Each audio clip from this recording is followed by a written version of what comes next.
I must disagree with my esteemed colleague here. Okay? First of all, let me say that science is the engine of prosperity. From steam power to electricity to the laser to the transistor to the computer. That's not true. We're That's talking technology. about, hey, can I have my, Sure. You had your say, let me have my say. Yes. However, the information revolution has a weakness, and the weakness is precisely the educational system. The United States has the worst educational system known to science. Our graduates compete regularly at the level of third world countries. So how come the scientific establishment of the United States doesn't collapse? If we're producing a generation of dummies, if the stupid index of America keeps rising every year, just watch network television and reality shows, right? How come the scientific establishment of the United States doesn't collapse? Let me tell you something. Some of you may not know this. America has a secret weapon. That secret weapon is the H-1B. Without the H-1B, the scientific establishment of this country would collapse. Forget about Google.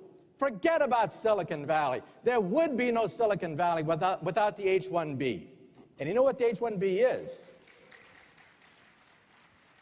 It's the genius visa, okay? You realize that in the United States, 50% of all PhD candidates are foreign-born. At my system, one of the biggest in the United States, 100% of the PhD candidates are foreign-born. The United States is a magnet sucking up all the brains of the world, but now the brains are going back. Right. They're going back to China. They're going back to India. And people are saying, oh my God, there's a Silicon Valley in India now. Oh my God, there's a Silicon Valley in China. Duh. Where did it come from? It came from the United States. So don't tell me that science isn't the engine of prosperity. You remove the H-1B visa and you collapse the economy. In Wall Street Journal, editorialized against a congressman who wanted to ban the H-1B, saying they'll take jobs away from the American people. The Wall Street Journal said, look, there are no Americans who can take these jobs. These are at the highest level of high technology. They don't take away jobs from Americans. They create entire industries. And so that's why we have an Achilles heel, and that's the educational system.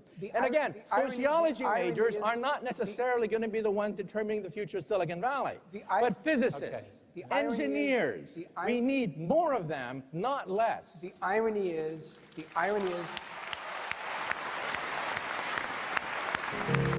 And you know how cheap space travel has become?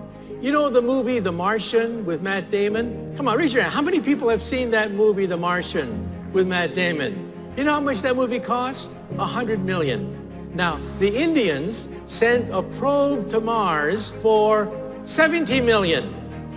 You realize that a Hollywood movie about going to Mars costs more than actually going to Mars. That's how cheap space travel has become. And this rocket is going to be replaced by Elon Musk's masterpiece, an even bigger rocket that will take us to Mars. It's called the BFR. B for big, R for rocket, and F for your imagination.